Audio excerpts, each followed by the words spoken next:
So the demo that we were going over was how to create a mask for a character. So think of it like the Incredibles, that nice little superhero mask that they created in there. How can we do something like that on our rig quickly and easily without having to fight a bunch of stuff? So essentially the trouble that we have here is that we need to model something, and it needs to be essentially skin tight on the character, on the surface of the model. And that can be very tricky to do, especially when you start looking at all the details of the face, all the different aspects of the character.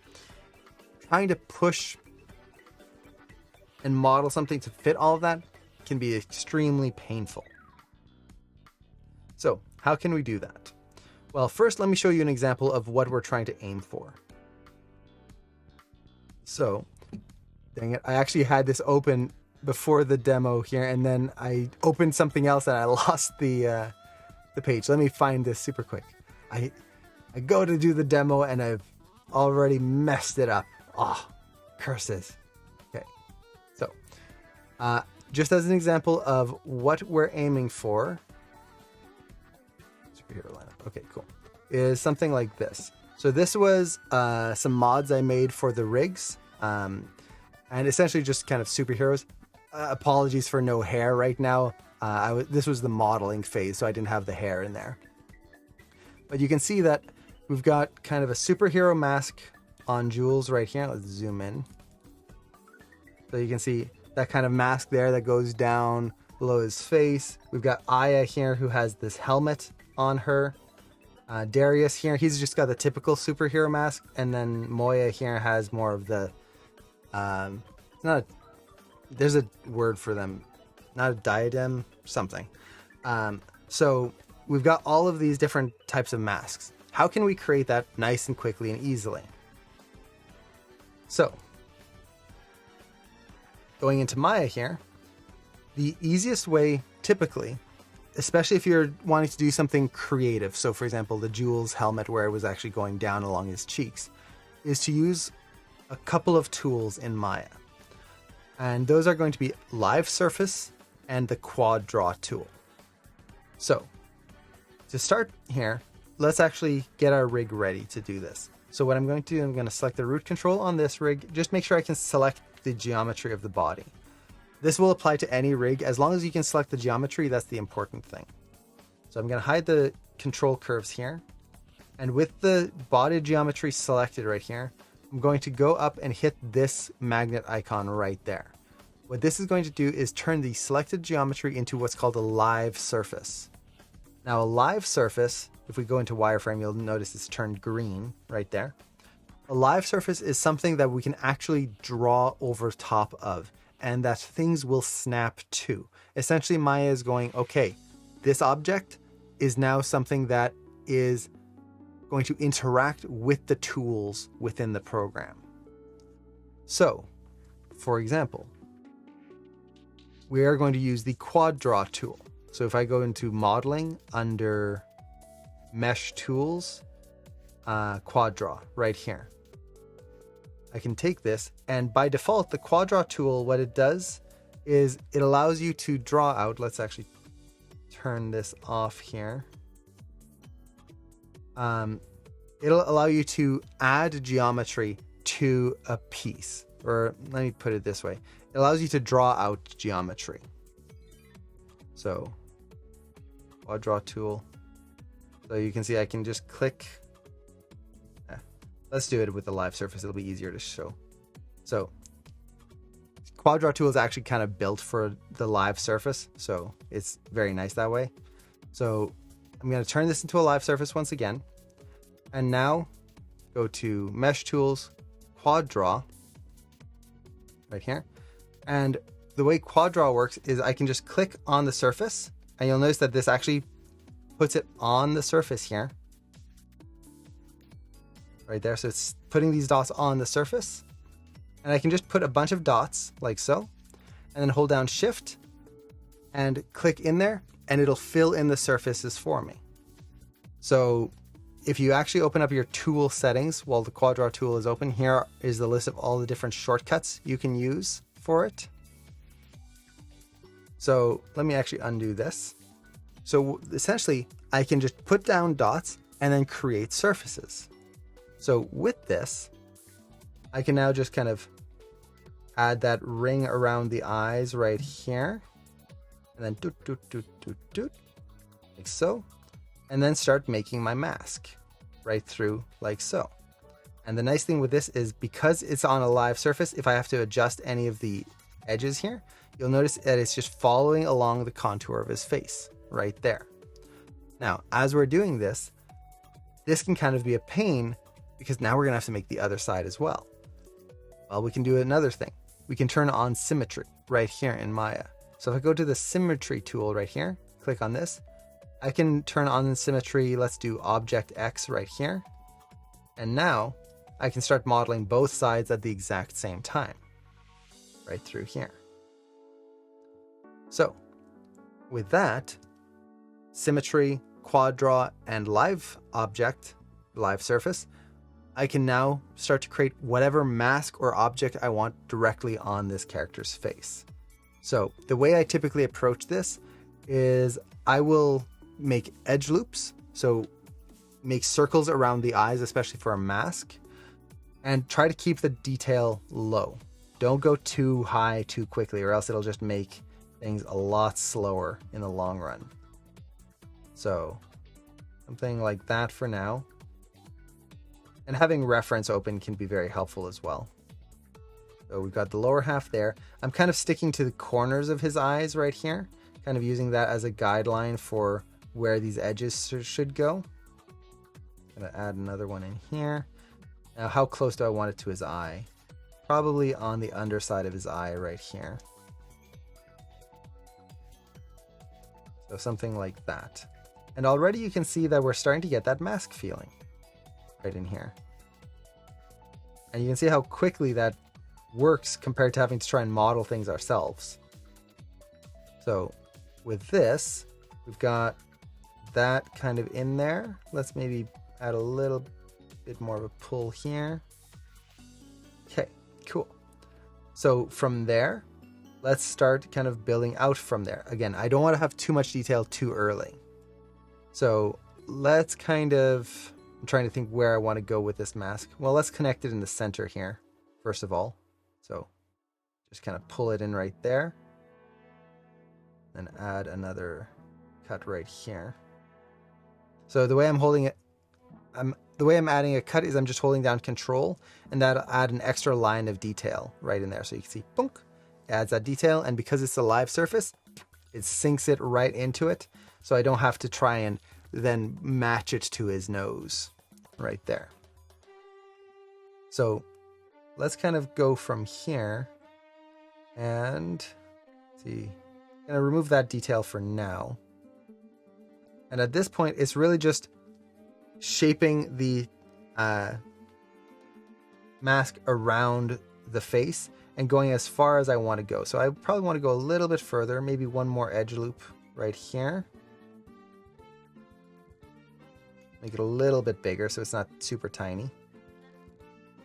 And this is where you need to know a little bit about topology and how to properly loop them together. So with this topology, what we're trying to do is keep things in quads, in squares. So every face here needs to have 4 edges. Now, when we're doing that, we're going to have moments like right here. I want this, let's kind of do this right here, to connect down at the bottom here. But now, if you look at the way this is going to connect, we've got this triangle right here. And this is where it just takes a little bit of practice. And what I would actually recommend is just Googling topology examples and get an idea of how to create these different loops. There's so many different ways. Doing topology is an art form all on its own, honestly. So, for example, here, what we're going to need to do is we're going to need to We're going to need to create what's called a pole in Maya.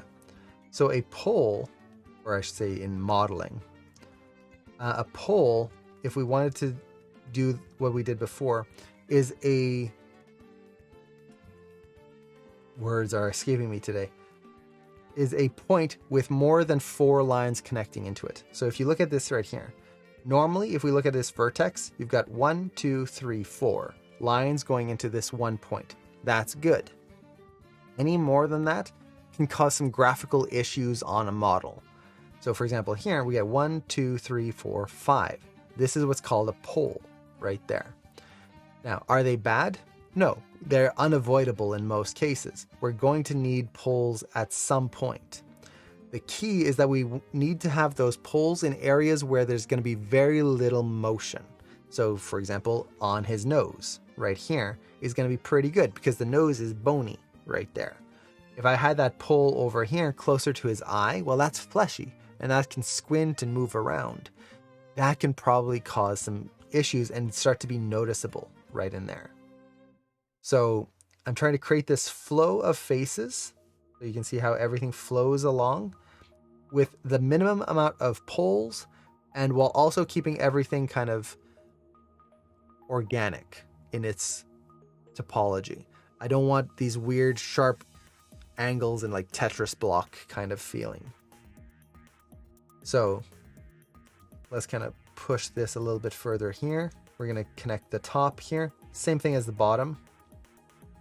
So I'm going to try to think, where do I want that pole? Most likely it's going to end up right here. So I could just do that like so. And there we go. We have our mask pretty much. So at this point, if I have this really where I want it to be, I can start to refine this. And then I need to add a little bit more detail. There's areas where I feel like there's just not enough physical geometry that it's going to morph correctly and that it doesn't really match the face, especially like in the corner here. You can see how that's cutting across right there. So this is where that control key comes in really handy. I can just hit control, click, and it's going to start adding that extra detail for me. Right through there. Let's add another loop here and then here. And you'll see how that's already starting to match his face a lot more right through here. Now, this is where traditional modeling techniques, what I just did here would be very, very bad. I just added a whole bunch of geometry in here super quickly without smoothing things out. And the reason that this is bad is that you're going to get very sharp straight lines or messy lines. So for example, here, look at these lines, how they kind of zigzag right there. Right here, there's supposed to be a curve, but we're getting just this straight line right here, straight line right there, straight line right here. Okay, I have to move all of these manually now. Ugh, like that. It's a pain. And then I have to move all of these manually. Again, a pain. Luckily, the Quad Draw tool has the relax feature. So if I just hold down shift and click and drag, I can relax the surface and essentially just softens everything out and rounds everything together. So I can just do that. If I hit B to activate my soft select, I can even do it over a range of area. So right here, just smooth that out. And you can see how it's starting to kind of reshape things for me just a little bit. Then I can just pull it around, reshape it slightly. So right here, you see that, like that little zigzag right here, I can just smooth that out, readjust things where I need it to be. Don't overuse the relax tool. Like, it's not a be all end all, and it's not going to be like the perfect thing for every occasion. It helps a lot, but it shouldn't be your like final product. In the end, just like animation, how we don't want to just use like a tween tool or something to get things done. We want to shape things ourselves. So, awesome. Aetha J with the links. Perfect. That's going to be a great resource. So at this point, I'm just adding detail. I'm trying not to go overboard with the detail. Detail is one of those things, just like animation, you don't want to have a ton of keys for no reason. It's nice to have that detail in places where we need it, but try not to go too far in places that you don't. It's not going to really make it better, just fill it with detail, and usually it just makes it very heavy. So let's kind of call it here. Like, I could keep going with this, try to smooth it a little bit more, all of that stuff, but there you go, basic mask. Now, if I hit W here to get out of the tool, we now have our geometry right there, and it's right within his face. It's like glued onto his face right now. So what I'm going to do now is I'm going to turn off my symmetry, turn off my live surface, and then I can just take this mask. I'm going to select all my faces on it, and then I'm just going to extrude, like so. And now we've got a mask that fits onto his face, right through there. From there, I can take the edges potentially. Let's take that edge here. Let's bevel it, just so we get a little bit more roundness on that edge. Maybe add another segment in there. And there we go. We've got that mask on his face.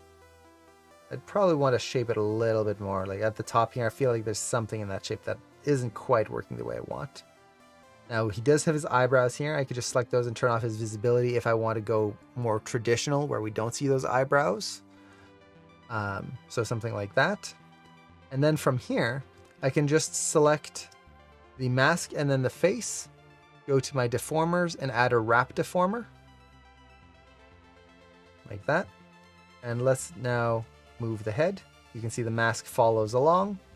And if I turn on his facial controls, take the brow for example, we now have that mask and it works with his face right here. So now we can animate our character and the mask will follow along. Done. So there you go. Pretty quick and simple.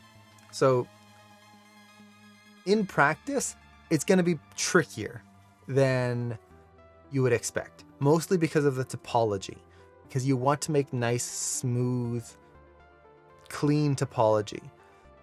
And that's going to take a little bit of time to work out, especially if you're doing something more complex. Aside from that, as long as you're using the live surface, the symmetry tool, and then the quad draw tool, you can very quickly create a ton of different masks and different objects on a character. So once again, just looking at this here, like this is more complex. So let's just zoom in here. And then, yep. So you can see here, it's pretty much the same thing, except I just made sure that there were sharp edges. So we get that kind of nice detailed form instead of just round and bland. I really tried to push a specific shape to the eyes, so more of a triangular shape versus just the round following the eyeball. But aside from that, it just kind of wraps all the way around his head. So it's kind of like a elastic band that wraps all the way through. With Darius here, this is pretty much exactly like I was just showing, just with a little bit more detail on the nose. So I made sure that we get kind of a seam right here. Now, the way you can add seams, so right now you'll notice, it's kind of bland and boring. How do we make it a little bit more visually interesting? Well, essentially you can just take an edge, and in this case, I'm just going to bevel it, bring them really close together. And now when I soften this object, we get that.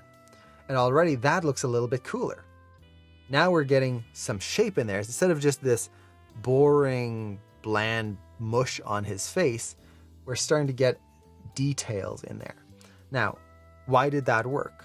Well, essentially, by having more detail closer together, so by having these two lines right next to each other here, it basically tells Maya to keep those edges more detailed. So for example, if I wanted to add some extra detail on the brow here, I could insert an edge loop right through here, all the way around. And now that's going to add more detail right through there. Now we're getting that shape right here. But you'll notice that it's also adding that detail lower down here on his nose. Maybe I don't want that. Well, this is where we can use the relax tool again. So I can go back to my quad draw tool and then just relax these points. I'm going to make this a little bit smaller so it doesn't affect everything. So relax these points here. I'm doing this super rough. Now I would want to do this after or before I do the lines on the nose, because you're going to notice I'm going to ruin that. So you have to be very conscious of which order you're doing this in so you don't mess things up. So I would actually just remove that line and that line right there. And now these ones here are tighter together, and then I softened those ones. So now if I take this and smooth it out, we get that nice crisp edge on the brows. It's still nice and smooth right here. So at this point, I can now start shaping and adding detail in those areas and essentially get like what I have here, where I've got that detail on the nose, under the brow here, but not across everywhere else. Or if you're doing something like this, this allows you to get those nice sharp edges on the side here, smooth in the middle. And then with Aya, kind of the same thing. You can see those creases along the top here and how the eye socket has this sharp edge right here. It's kind of hard to see because it's black. But yeah, essentially that's just the creasing there and trying to hold those faces together. And I made the superhero costumes. So the helmets were all done in Maya. The actual costumes themselves were done in ZBrush. So all the clothing here, the cape and all of that was done in ZBrush. So yeah, that's pretty much the demo there. Pretty quick and simple, but hopefully that makes sense. Hopefully that kind of gives you some ideas of what you can do. And this doesn't have to just be like a mask. It could be like some sort of object on the arm that wraps around the arm. It could be some sort of like spiral tattoo that spins around the arm, or like a brace, or not a bracer. What's the word I'm looking for? Bandeau. I know the French word for it. Not a bandolier. It's a band that goes around the arm, whether it's a bracelet or whatever it is. You can do this for anything, like some sort of collar around the neck.